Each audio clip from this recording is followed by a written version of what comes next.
Vamos dar sequência aqui, então, no curso.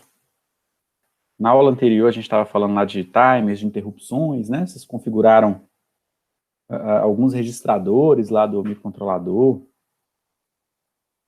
Então, à medida que o curso vai passando, vocês vão se habituando mais com os detalhes, né? Muito cheio de detalhes. Vocês viram que um bit lá de um registrador altera tudo, né? Pode alterar tudo no seu projeto. Na aula de hoje, a gente vai falar aqui, dando continuidade, né? A gente ainda está aprendendo aí a manipular as portas digitais, né? Já aprendemos timer, e também a interrupção externa, interrupção do timer, né? Então, vários periféricos aí têm interrupções associadas, e hoje a gente vai falar de periféricos externos, né? Como que a gente faz interface aí com alguns periféricos externos usando as portas digitais, tá? Depois, mais na frente, né, vocês vão ver que dá para também fazer uma comunicação com um periférico externo, usando comunicação UART, comunicação I2C, SPI, isso fica mais lá para frente no curso. Então, na aula de hoje, a gente vai fazer uma breve revisão aí sobre o hardware mínimo para montagem com o PIX, e vamos ver alguns exemplos de periféricos que são manipulados por porta digital, né, como LEDs, display de 7 segmentos, teclado matricial, dentre outros exemplos, tá? Esses aqui que eu escrevi, todos dão para a gente simular lá usando o PixSimlab. Vamos entrar num detalhe aqui de leitura de teclas, né, e teclados, e principalmente a questão aqui do debounce, tá? Que seria uma técnica para eliminar aquele ruído que existe da chave mecânica, né? Quando você pressiona, o sinal não vai perfeitamente de um nível lógico para outro. Essa transição ela é acompanhada de muito ruído mecânico, devido à pressão mecânica ali, né? E esse ruído, né, esse sinal elétrico de ruído, como o microcontrolador ele opera numa velocidade muito rápida, né? Ele conseguiria perceber para um aperto de botão, vários apertos. Então, a gente tem algumas técnicas para eliminar esse ruído aí. E a gente tem que avaliar também o que é mais adequado para cada aplicação. Tá? Vamos falar de display de 7 segmentos, alguns exemplos. E a prática 3, tá? Mas a prática 3 a gente, se der tempo, inicia hoje. E na próxima aula é uma aula para vocês também fazerem a prática 3. A partir de agora, acho que vai ficar mais bem organizado assim, né? Porque no início é muita informação que eu quis passar em pouco tempo, digamos assim. E agora a gente vai sempre procurar fazer uma aula teórica, uma aula de teoria e uma outra dedicada só à prática. Algumas vão se repetir também, prática e prática, teórica e teórica. Vamos ver como é que vai o andar do curso. Tá? Então, relembrando aqui, pessoal, sobre o hardware mínimo para fazer a montagem com o microcontrolador PIC, né? Tomando como exemplo aqui o nosso PIC 18F4520, né? Que dá para a gente simular lá belezinha no PixSimlab. Então, hardware mínimo, o que eu tenho que fazer com o microcontrolador para ele já funcionar, né? Então, eu tenho que energizar o VDD, vocês vão ver que para o PIC de 40 pinos, ele vai ter um VDD, ele vai ter 2 pinos VDD, vocês vão ter que energizar esses pinos, aterrar o VSS e colocar capacitor de desacoplamento, né? Bem próximo do chip, entre o VCC, entre a alimentação, né? E o terra, tá? Então, esse capacitor aqui, ele atua como um filtro, né? Para sinais de ruído aí, evitando que o comportamento ali do microcontrolador seja instável, tá? Ele também, vocês podem entender da seguinte maneira, né? Esse capacitorzinho de desacoplamento, ele funciona como uma reserva ali de energia, tá? Para os momentos de consumo aqui do microcontrolador, para aqueles instantes de alto consumo, né? Por que eu estou dizendo isso? O microcontrolador, ele funciona aqui tudo com, a maior parte aqui com lógica TTL, é um dispositivo digital. Então, o consumo dele também é digital. Então, tem hora que você vai ter consumo, tem hora que não, né? E o que acontece? Sempre que você tem uma exigência ali de corrente, Se você imaginar que essa fonte aqui não é uma fonte ideal, né, que ela tem ali uma resistência interna, vocês estão lembrados lá, né? Sempre o que sobra aqui para o circuito vai ser menor do que a tensão nominal aqui dessa minha fonte, né? Por quê? Tem uma queda de tensão aqui na resistência interna, tá? Uma fonte de boa qualidade tem uma resistência bem baixa, mas ela ainda existe. Então, quanto maior a corrente, maior essa queda. E o microcontrolador, ele é projetado para funcionar com a tensão aqui constante, tá? Então, mesmo que a gente use lá regulador de tensão e tudo mais no projeto da placa, é importante que bem pertinho do microcontrolador você tenha esse capacitor, porque ele vai suprir aquela queda de tensão, né, provocada pelos consumos ali pulsativos de corrente. Então, se você fosse traçar a tensão aqui, né, sempre que tivesse um pico assim de consumo, é como se a tensão ela abaixasse, né? Aí que ela ficaria constante, aí é outro pico de consumo, aí ela dá uma abaixadinha.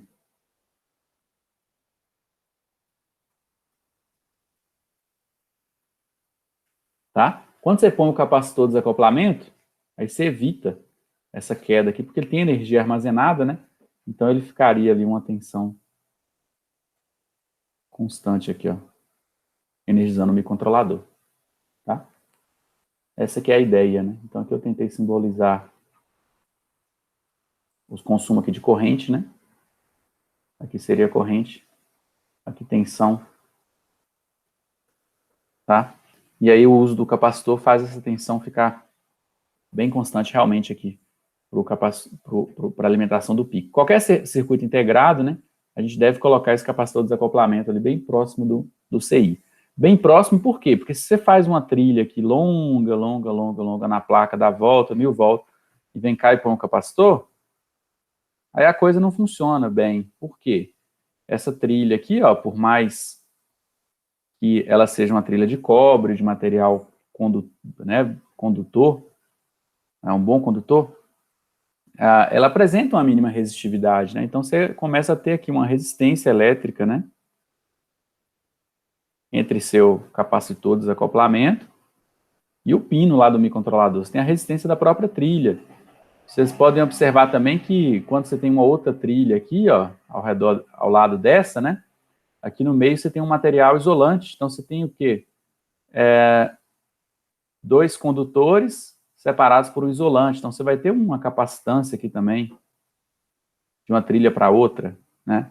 E também, pessoal, tudo que transporta corrente tem um campo magnético em torno dessa corrente. Então, se isso aqui é longo, ó, você já começa a ter também um efeito indutivo aqui, ó, devido a esse fio. Fio não, devido a essa trilha, né?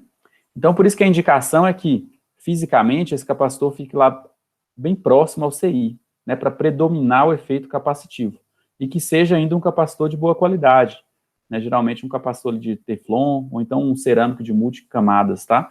Não usar o eletrolítico, porque ele já é de baixa qualidade internamente, né? Os componentes de resistência e indutância dele podem afetar aqui o comportamento desse circuito de desacoplamento, digamos assim, tá? Ele pode ser mais propenso a ruído. Então vamos lá, né? A importância do capacitor de desacoplamento já ficou clara aqui, imagino eu. Se tiverem dúvida, podem perguntar. O que mais que eu preciso? O circuito de reset, geralmente, né? A gente faz um circuito de reset igual está aqui simbolizado aqui no segundo desenho, é a indicação lá do datasheet, tá? Mas eu falei para vocês já outras vezes, né? De repente você pode desabilitar a função de reset, se for interessante lá para a sua aplicação, e daí você não precisa fazer circuito nenhum aqui, ó, extra, com botão de reset, tá? Se o Master Click é barrado, se houver a opção, né, via Fuse, para desabilitar o Master Clear. Para esse PIC 18F4520, é possível. Tá? Circuito de clock. Também, vocês vão ver que tem opção de usar um clock interno. Né? Esse microcontrolador ele tem um oscilador aqui de 8 MHz interno. Tá? Então, não necessariamente você precisa de um cristal externo. Tá? O cristal externo ele é mais indicado quando sua aplicação exige aí uma precisão de contagem de tempo, uma precisão maior, né? Mas nada te impede de usar um cristal, o oscilador interno ali para outras aplicações, porque você simplifica sua montagem, seu hardware, né? Elimina ali alguns componentes, a baixo custo também, tá? Para esse microcontrolador, eu pus a observação aqui que ele funciona até 40 MHz, tá? Isso aí varia de acordo com o microcontrolador, tem que olhar sempre o datasheet, né? A fonte principal de informações, eu coloquei lá no Moodle o datasheet. E aí, né, a partir dessa configuração mínima, que é basicamente energizar o microcontrolador, a gente já está pronto ali para ligar alguns periféricos a ele, né? Então, como LEDs, a gente vai ver aqui, display de 7 segmentos, LCD, tá? Usando só portas digitais, botões, né, interruptores. Então, é o que a gente vai abordar aqui na aula de hoje. Primeiro, ainda falando dos detalhes aqui da questão do hardware mínimo, né? Então, vou apresentar para vocês aqui algumas opções de clock, né? De geração de clock para o microcontrolador. A primeira seria usar um circuito RC. Olha que interessante, né? Só um circuitozinho RC aqui, né? Ligado lá no pino OSI1. Já é possível, né? A gente gerar um clock aqui para o microcontrolador. Né, um relógio aqui, né? Por quê? Internamente a gente já tem esse outro pedacinho de circuito, né? Ele é baseado, ele gera uma onda quadrada baseada aqui na questão da carga e descarga daquele circuito RC, né? Ele carrega, descarrega, carrega, descarrega. Tá? Com esse restante de circuito, a gente consegue transformar isso no clock. Tá? Vantagem, custo, simplicidade, o baixo consumo, né? Desvantagem, você não atinge uma velocidade muito alta com esse tipo de oscilador, tá? Então, ela é mais indicada para aplicações com baixo consumo, com baixa velocidade e, por consequência, baixo consumo de energia, tá certo?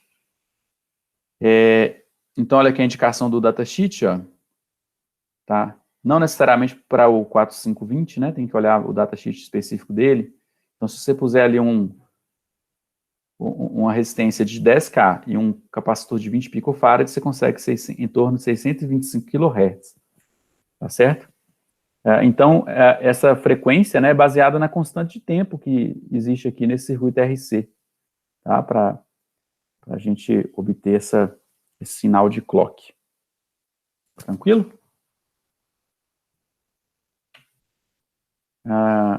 Outra opção, que é a mais tradicional, né, é o uso de um cristal externo, um cristal de quartzo. Está aqui o circuito do cristal. Tá certo? Então, esse cristal externo. O cristal externo, gente, a gente modela ele, né, como um circuito RLC, tá? Então, e esse circuito, ele é bem preciso, né? Então, com ele, mais esse circuitozinho que tem interno aqui no microcontrolador, né, a gente consegue gerar frequências aqui, ó. A gente consegue gerar sinais de clock, né, de velocidades maiores, tá? Chegando aí para esse microcontrolador que eu acabei de dizer, a gente consegue velocidades de 40 MHz internas lá de clock. Internas não. A gente consegue 40 MHz, né, de clock para a CPU, e a CPU, como a gente já viu antes, né, precisa dividir isso por 4 para a gente saber qual que é a frequência lá de execução das instruções, tá? Só que para atingir esse 40, vocês vão ver que eu tenho que usar um bloquinho lá dentro do microcontrolador, que é um multiplicador de frequência, que é um bloquinho PPL. Desculpa, PLL, um bloquinho PLL, né, que ele faz essa multiplicação de frequência. Para o cristal, né, essa aqui já é a informação do datasheet desse PIC de exemplo, a gente pode pôr o cristal até de 25 MHz, tá? E aí esses capacitores aqui, ó, C1 e C2, né, eles têm a indicação lá no datasheet quais devem ser de acordo com o cristal, qual capacitor já é indicado pelo fabricante, né, para dar uma maior estabilidade ali na geração do sinal, tá? E aí lá na configuração do microcontrolador, vocês viram lá na parte dos bits iniciais de configuração, é lá que a gente escolhe qual que vai ser o oscilador, né? Se vai ser um circuito RC, se vai ser um cristal mais de baixo consumo, né? com velocidades ali até 200 kHz, né? Coisa bem devagar aí. De 1 até 4, XT, tá? E acima de 4 a gente usa o fuse lá, HS, tá certo? Tem outras opções, né? Tem até a opção de fuse lá, quando você já tem um sinal de clock mesmo ali no seu hardware, né? No seu projeto, você consegue inserir esse sinal em um determinado pino do microcontrolador e usar ele como fonte de clock, tá? Então, basta dar uma lida lá na parte das configurações iniciais do oscilador, né? No datasheet, vocês vão ver as outras opções. Eu estou apresentando as mais comuns. Para a interconexão, então, dos periféricos, que a gente já vai estar entrando nisso, a gente sempre tem que consultar lá as características das portas, né? Eu já mostrei para vocês que a porta B desse microcontrolador tem como a gente ativar as resistências tipo AP, a gente já sabe o que é isso, tá? Tem microcontrolador que tem pinos de dreno aberto, né? Open drain lá, que aí é mais chatinho, que você tem que... Ele consegue abaixar o sinal, mas para levantar você tem que colocar um barramento de 5 volts externo. Então, às vezes, esses pinos aí são armadilha para a gente. A gente considera que seria um pino normal, como os outros, né? Aí, na hora que você utiliza, você não consegue nem acender um LED com o pino, né? Porque ele necessita de uma energização externa, tá? Mas a maioria dos pinos aí você consegue funcionar, né? A maioria deles. Para esse microcontrolador, se eu não me engano, você consegue absorver ou fornecer uma corrente ali em torno de 25 mA, tá? E aqui começa com os exemplos, né? Desde o mais básico, desde ligar aqui um LED, né? Aqui está com lógica invertida, acionar um LED com um pino da porta, até a gente acionar um display de 7 segmentos, que são 7 LEDs, né? 8 com o pino aqui, ó, com o ponto, né? Então, com uma porta aí de 8 bits, você consegue estar acionando um display de 7 segmentos. Para você não usar uma porta para cada display, tem essa técnica aqui, né, de multiplexação, onde você utiliza como se fosse um enable aqui, ó, com o transistor, usando outros pinos. Então, vai um pino de ativação para cada display, de modo que, na hora que você vai mandar a sua palavra, né, na hora que você vai mandar sua porta escrever alguma coisa em um dos displays, em um dos 4, né, nesse exemplo aqui, você consegue fazer o seguinte, né? Para o display que você quer enviar aquela informação, você liga ele e desliga os outros. Então, a informação só vai ser escrita naquele display, tá? E se você faz isso de forma bastante rápida, porque o PIC é muito veloz, ele consegue ficar mandando essas informações para cada display, né? De forma sequencial, só que de forma muito rápida, que a nossa visão não percebe que aquilo está piscando, né? Ela vai perceber que são todos acesos. Então, é uma técnica para a gente economizar os pinos aí, né? Para ligar vários displays. Aqui está o circuitozinho com os botões. Então, aqui eu tenho 8 botões ligados numa porta do PIC. Aí aqui fica bem nítido, né? A questão da importância do pull-up, né? Por quê? Para cada botão, você está precisando pôr uma resistência e ligar no barramento VCC. Se essa porta, igual a porta B desse PIC, tem opção de pull-up, né? Esse circuito aqui, ó, ele já fica interno lá no PIC, né? Então fica mais fácil, basta eu colocar um botão aqui no pino, para o terra, aquela parte ali da resistência e do barramento 5 volts já está interno lá no microcontrolador. Então facilita a interface com botões. Aqui tem um exemplo de um teclado matricial. Então, de novo, a gente tem aqui uma técnica também de economia de pinos, né? Por quê? Pensa bem aqui, ó, um tecladinho matricial, aqueles tipo de telefone, né? Eu tenho aqui 4 linhas, 4 colunas, né? Aqui, ó. 4 colunas, 4 linhas. Então, 16 pinos, eu precisaria de 2 portas, né? De 8 pinos para estar ligando um botão em cada pino. Mas tem uma técnica aqui também de varredura, né? Que eu consigo com apenas 8 pinos, né, fazer a leitura desses 16 botões, tá? Então, é basicamente o seguinte, né? Você vai sempre aqui acionar, você vai ter suas colunas, por exemplo, aqui, né, sendo pinos de saída, tá? Então, cada pino desse aqui está energizando uma coluna, tá vendo? Né? No que está vermelho aqui destacado, né? Fica legal para a gente ver isso. Tá? Aí, o que acontece? Quando eu aciono, no caso aqui do exemplo vermelho, né? Então, vamos pôr aqui que eu tenho 4 colunas.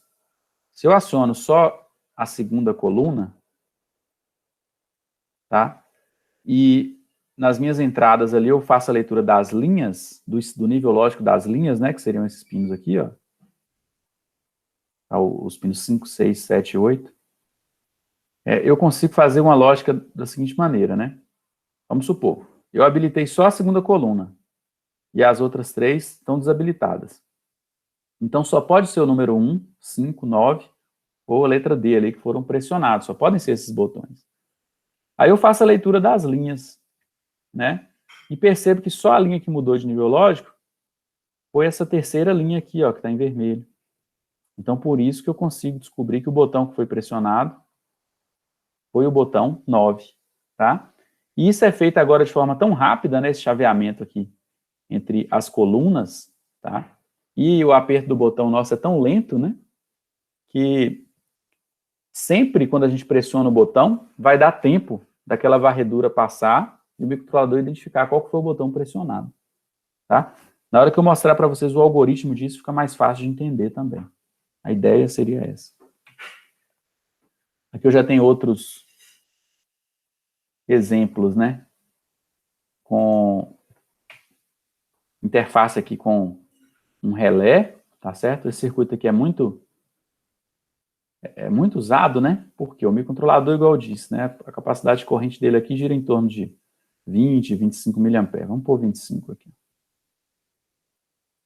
Capacidade de um pino. E às vezes a gente quer acionar uma carga com a corrente, que drena uma corrente maior, ou até mesmo um circuito de corrente alternada, né? Então aqui eu tenho uma possibilidade de acionar um circuito usando um relé, tá? Aqui tem como é que a gente faz isso? A gente usa um transistor, né? Aqui está a configuração Darlington, para amplificar ainda mais a capacidade de drenar corrente aqui, né? Entre o coletor e o emissor. Tá? Vocês lembram lá, né? Quando é a configuração Darlington, o beta aqui do transistor, ele multiplica um pelo outro, o beta 1 vezes beta 2, tá? Então, uma regra prática, né? Uma regra de saturação lá, prática. Se você usa aqui 25 miliamperes, se você tem 25 miliamperes aqui na base desse transistor, né? Entre coletor e emissor, pelo menos 10 vezes aquela corrente ali você consegue drenar, tá? Você faz aquela regrinha da saturação forte, né? Então, com 10 é a saturação mais que suficiente. Você usa Darlington aqui, é como se você multiplicasse, ao invés de 10, fosse 100, né? Então, agora você já consegue ali 2,5 amperes entre coletor e emissor, tá? Mas a ideia aqui, claro, é o quê? Só acionar um relé, tem um diodo de roda livre aqui, e esse relézinho vira essa chavezinha mecânica aqui, né? E do lado de cá eu posso ter um circuito de potência bem maior, né? E, inclusive, de corrente alternada, né? E aqui eu teria minha carga aqui, ó, sendo ligado ali. Tá certo? Do lado de cá eu tenho um exemplozinho com um buzzer, né? Para fazer saídas de áudio aí na sua aplicação, né? Já fiz, isso aqui é legal. Já você pressiona o botão, faz um barulhinho. Tá? Aqui eu tenho um controle de um motor de corrente contínua com a ponte H, né?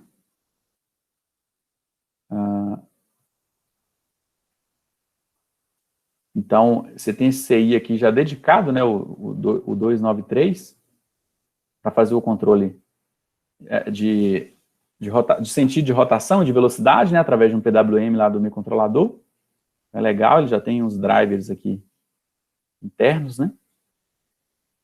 Vocês vão ver que esse PIC também ele tem um modo PWM lá próprio para fazer controle de motor de corrente contínua, próprio para a ponte H completa, né, ele consegue emitir PWM em 4 pinos lá dele.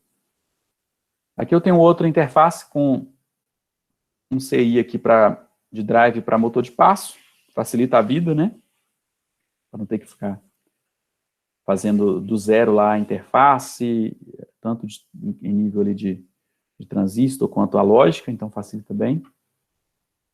Tá? E vamos entrar aqui agora, então, mais em detalhes sobre o tratamento lá do ruído mecânico, né, gerado por um botão. Então, até um botão, né, que a gente, é bem simples, vocês já fizeram prática aí, pressionando o botão, acendendo o LED, até para um código ali, para um botão, a gente tem que tomar certos cuidados, tá?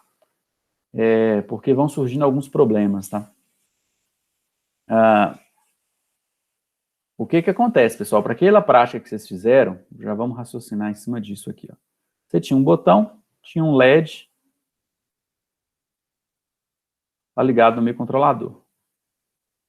Né? E aqui está seu circuitinho de botão, vamos supor que você não usou lá o pull-up interno, então ele estaria mais ou menos aqui assim.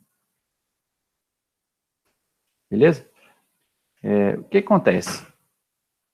Para esse caso aqui, não me importa muito, quer dizer, não me importa nada se a lógica for, taquei o dedo no botão, o LED acendeu. Tirei o dedo do botão, o LED apagou.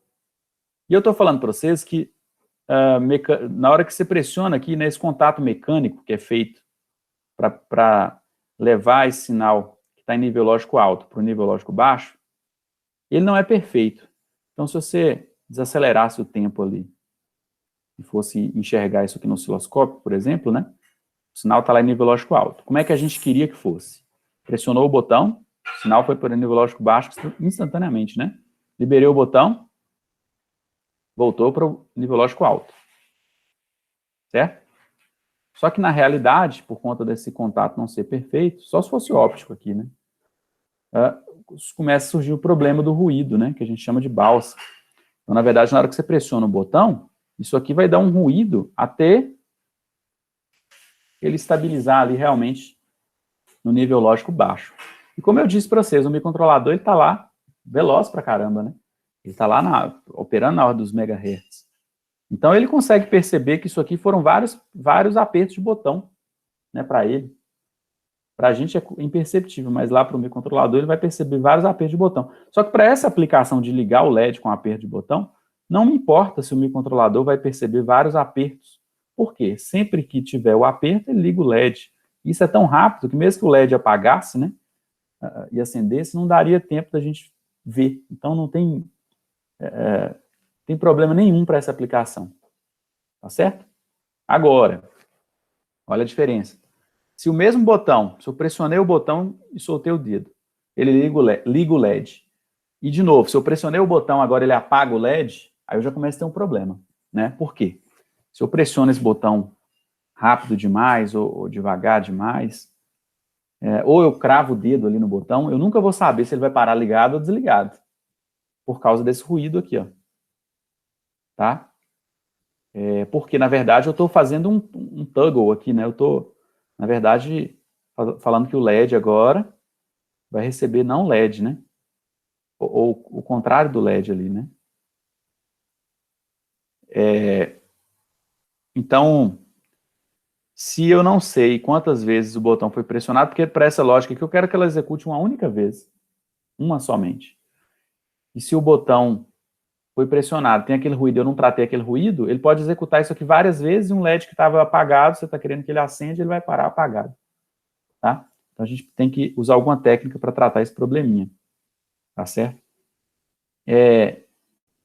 Existe a possibilidade de usar um circuito integrado aí externo só para fazer aquele tratamento, tá? Mas se dá para a gente fazer via firmware, né? Se dá para a gente resolver esse problema, eu acho que não faz tanto sentido a gente acrescentar um dispositivo aí no nosso hardware, tá? Então aqui eu já apresento para vocês uma técnica via firmware, tá? E voltando nesse exemplo aqui que eu dei para vocês do LED, a primeira coisa que vem à cabeça da gente é usar um delay, né? Ó, if, se o botão foi para o nível lógico baixo, daí antes de tomar minha atitude, eu dou um delay aqui, ó.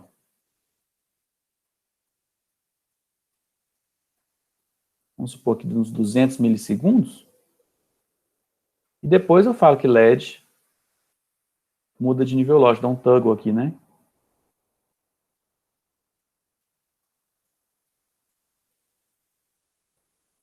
Tá certo? Vai funcionar?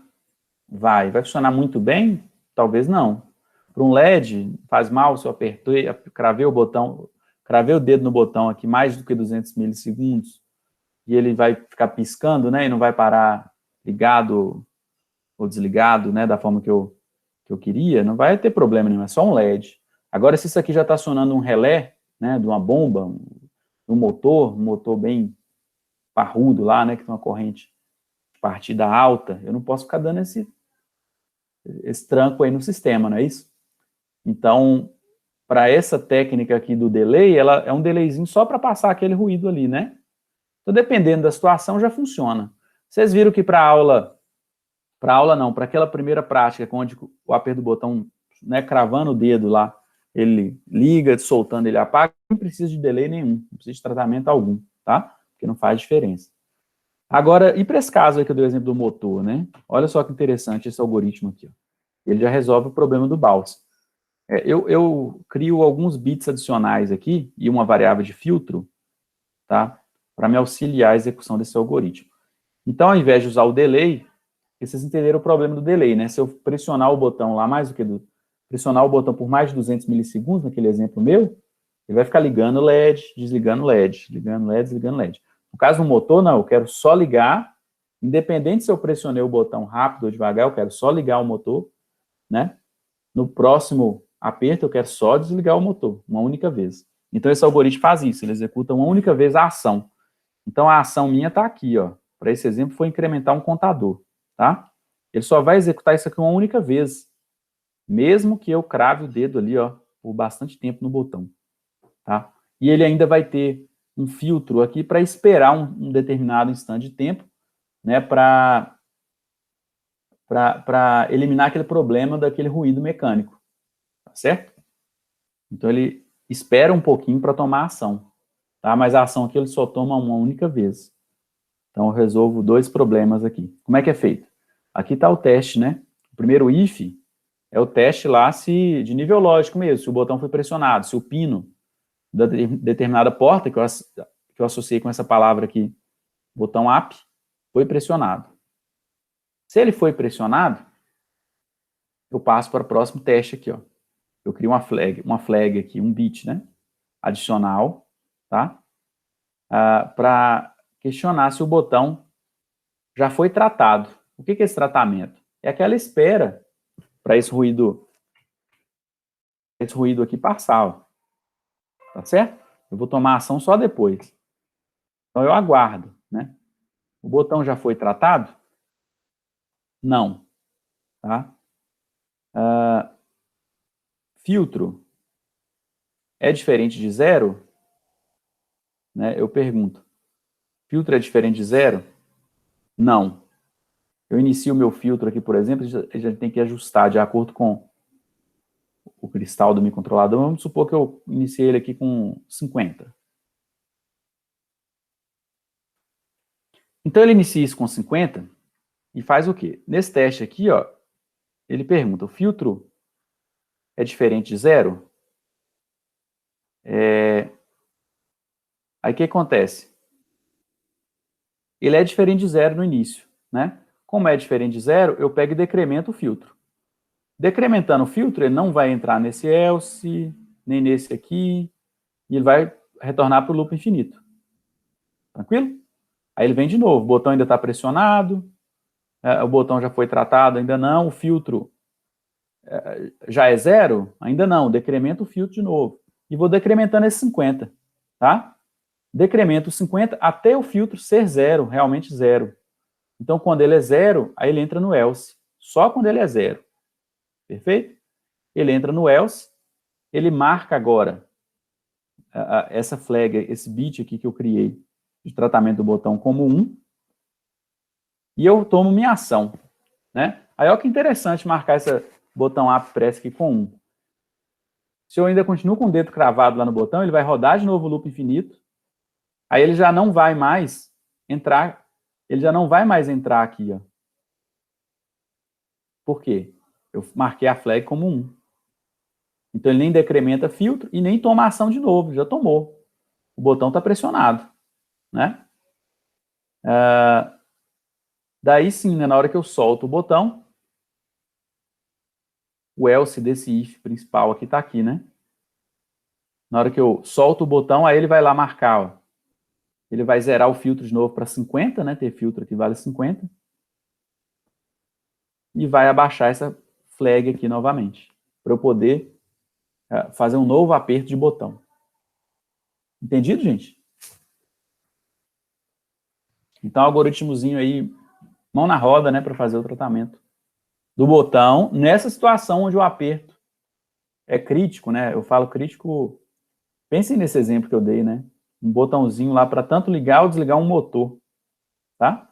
Então, é muito importante aí tratar esse ruído mecânico e também não permitir que, se a pessoa cravar o dedo no botão, o motor fique ligando e desligando rapidamente, né?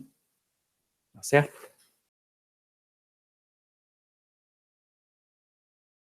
Isso, com o clock e com o tamanho do seu loop infinito também. Porque outra vantagem desse algoritmo é que ele não trava o código aqui nesse if, né? Decrementa uma vez o filtro, roda todo o seu loop infinito, tudo que tem lá para baixo ou para cima, de novo, né? Até chegar aqui de novo, aí ele decrementa o filtro, roda o loop infinito, e a pessoa está lá com o botão, com o dedo cravado, né? No botão. Então ele não trava o código, ele fica rodando o seu loop, tá? Então, se o loop for muito grande, né, ele vai demorar mais para decrementar o filtro. Então, tem que ajustar. Pensa aí, né, fazer para cada botão um código desse aqui não é um negócio tão prático. Aí o Vinícius, que é ex-aluno nosso, ele até postou aqui no CCS, ele fez uma bibliotecazinha, se eu não me engano, acho que usa estrutura. Tem que dar uma olhada lá, para facilitar a implementação desse filtro. Tá? Depois vocês dão uma olhada no link. E agora, outro problema, né, que eu já comecei a dizer para vocês, né, é a questão de leitura de várias teclas, né, se eu tenho um número elevado de teclas, então, para cada tecla um pino, né, fica meio, não fica tão prático, né, a gente vai gastar muito pino.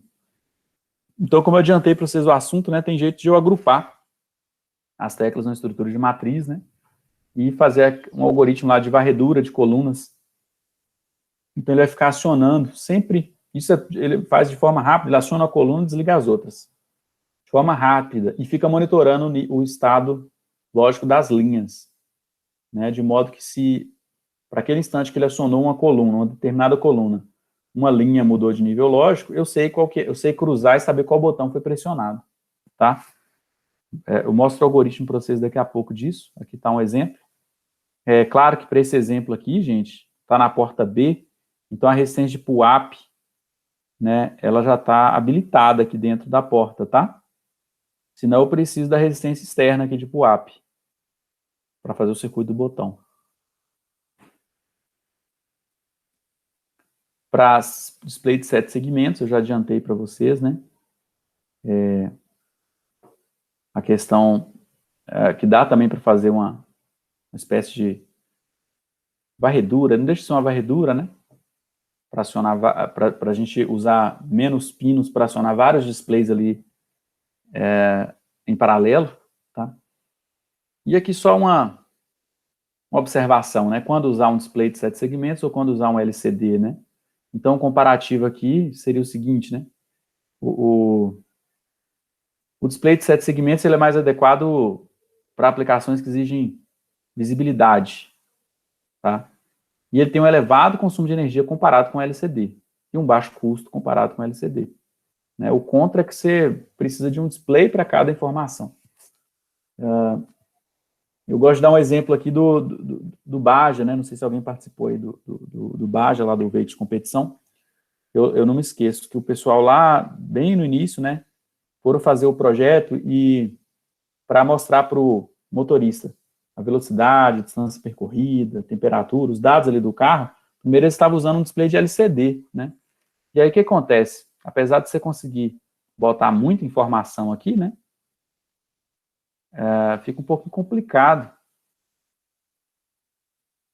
de fazer a leitura, né? Tanto por conta do tamanho, porque isso aqui depende também do ângulo que você está olhando para o display, ele tem aquele probleminha de contraste, né? Se não tiver backlight, aí que é o problema maior, porque se estiver escuro você nem vai enxergar nada. Aí eu lembro que depois eles compraram, né, um displayzão, agora de 7 segmentos, bem maior, né? Acho que tem até hoje lá no laboratório, que aí ficou bem mais legal para a pessoa ver ali, por exemplo, a velocidade do veículo, né? Eles colocaram, acho que 2 ou 3 em paralelo, e aí favoreceu essa questão da visibilidade, tá? Porque independe aí da iluminação externa, né? É menos dependente. Outro exemplo é aqueles freezers, né? De longe você já vê qual a temperatura que o freezer tá, porque ele usa um displayzinho de 7 segmentos, tá? Então a gente tem que pensar aí, né, nos requisitos da aplicação para escolher o mais adequado. Sem o backlight, né, pessoal, que é a luz que tem lá no fundo do display de LCD, o consumo dele é bem baixinho, da ordem de 1 mA. Outro exemplo legal disso aqui é a estação meteorológica. Tem umas que tem um display de LCD assim, ó, na própria estação, só que aí para ele não ficar gastando energia, ele fica desligado, desabilitado, então está consumindo praticamente nada. E aí você aperta um botãozinho do lado, o display liga, você vê as informações, passa ali 30 segundos, o display apaga de novo. Então seria mais um indicado aqui, né, além de você precisar de muita informação, é mais indicado por conta da questão de economia de energia, né? Porque aqui no display de 7 segmentos, cada segmento desse é um LED. Um LED consome muito aí, dependendo aí da aplicação, tá? Já é da ordem dos miliampere, 20 miliampere. Aqui acho que não é novidade para ninguém, né? Como é que eu vou montar minha letra aqui no meu LED, né? Então, se for um catodo comum, por exemplo, que eu aciono ele com nível lógico alto, quero montar o número 1. Então, eu ligo ali o LED B e o LED C. Tá? Então, aqui, por exemplo, número 1, né? Aqui, ó. Então, para a porta inteira lá que o LED está ligado, né? Os 8 pinos dele, eu já vou ligar ali, ó. Meu LED B e o LED C. Então, de acordo com o que eu aciono aqui, né? Na forma binária, fica bem interessante. O 0B, que significa binário, fica bem interessante, né? Para a gente saber exatamente qual LED que eu estou habilitando. De acordo com o LED, eu formo ali. Eu apresento uma letra no display. Um número, né? Um número ou uma letra. Então, se eu monto uma tabela, né, constante, um vetor aqui, né? Do tipo constante, né? Já com esse gabarito meu aqui, na hora que eu estou lá no meu programa, basta eu chamar a posição do vetor direto para a porta. Ele já vai escrever de uma vez lá no display. 7 segmentos. Tá? E aqui está o que eu acabei de dizer de forma mais clara, né? As combinações aí para formar os números e letras. Tem o detalhe, né, que a gente tem que observar se ele é anodo ou catodo comum, tá? O catodo comum, gente, é o que acontece assim, ó, que é o mais... Sempre para vocês não esquecerem, isso aqui lembra um circuitozinho aqui com um LED, com um diodo ali. No diodo aqui é anodo, catodo. Se o catodo é comum, né? Então ele é comum a todos os LEDs do display. Então você vai habilitar cada LED com nível lógico alto aqui, ó, da bateria. Tá certo? Então, o catodo comum, você vai ter um pino aqui, ó, que é o terra, é o comum para todos. Então agora cada display aqui você vai ter que acionar ele, cada LED, né, do display você vai ter que habilitar ele com nível lógico alto. Se já for anodo comum, aí é o contrário. Você vai ter que... O anodo, né, o anodo aqui no meu desenho, ó, ele que recebe o mais, né? Então, o anodo você já ligaria o positivo ali, né, os 5 volts no pino comum a todos os LEDs, E aí agora a lógica inverte, né? Para desligar um determinado display, um determinado LED, você aplica 1 também, porque aí não tem diferença de potencial, mas para ligar você aplica nível lógico baixo. Tá? Então tem que observar isso aí. Tá? Aqui está o que eu acabei de dizer, de forma mais detalhada, né? Nodo versus catodo comum. E aqui é a questão que eu adiantei lá para vocês de como escrever, né? Em vários displays aí ligados em paralelo, tá? Para a gente economizar pinos aí, não ter que usar uma porta para cada display, eu posso pôr vários aqui em paralelo. E aquela história, né? Eu faço uma varredura também. Então, à medida que lá no código, isso é muito tranquilo de fazer, né? Se eu habilitei aqui o terceiro display de 7 segmentos, então desligo todos os outros, e aí eu mando a informação que eu quero escrever no terceiro. Depois eu mando a que eu quero escrever no quarto, né? E volto no primeiro. Isso é feito de forma tão rápida que a gente não enxerga que ele está escrevendo primeiro um número no primeiro, um número no primeiro, depois desliga, escreve no segundo, desliga todos, escreve só no terceiro, escreve só no quarto, volta no primeiro, né? Coisa tão rápida que nossa visão não consegue perceber, tá? Aí um detalhe aqui, pessoal, a gente não pode ligar, nesse caso aqui é catodo comum, não poderia ligar o catodo direto no pino do microcontrolador, eu tenho que fazer essa interface com transistor, porque se eu acionar todos os LEDs ali, por aqui vai estar passando uma corrente alta, né? Vamos supor ali 8 vezes 20 mA, né? Então é isso aí, vamos supor entre 10 a 20 mA ali o LED, né? Isso aí é muito alto para o pino receber, tá? Então por isso que eu preciso de um transistor para fazer essa interface aqui. Beleza? E prática 3, né, pessoal? O que a gente vai fazer na prática 3? Uma prática com display de 7 segmentos, tá? Então vamos familiarizar aí com a configuração dos registradores lá, tanto do registrador TRIS, para saber se é entrada ou saída. Tem aquele outro ADCOM, né, para a gente tornar os canais que tem a possibilidade de ser analógico, todos em digitais. A gente já sabe também configurar timer, né, interrupção externa. Vamos fazer um trabalhinho aqui agora para manipular um display de 7 segmentos, tá? Então, eu já tenho um exemplo lá para vocês também, que já está bastante adiantado, né? A gente já ver rodar. Então, sempre assim, é bem acumulativo, né? A ideia de que toda prática aqui você vai precisar das anteriores, é porque é assim mesmo, né? Aos poucos a gente vai aprendendo sobre um periférico, daqui a pouco mais um outro, para a gente ter ferramentas para conseguir solucionar um problema mais complexo, tá? Então, vamos no nossa tarefa aqui, ó. Vocês vão abrir para mim lá o projeto 7segmentos.x, está lá na pasta. Vocês vão compilar, né, construir lá a solução e simular no PixinLab. Tá? Vamos ver o que está acontecendo lá. Eu quero que você adicione um botão para zerar a contagem sempre que ele for pressionado. Eu quero também que você adicione um botão para incrementar a contagem e um outro para decrementar. E eu quero que vocês analisem aí, né, o que aconteceria se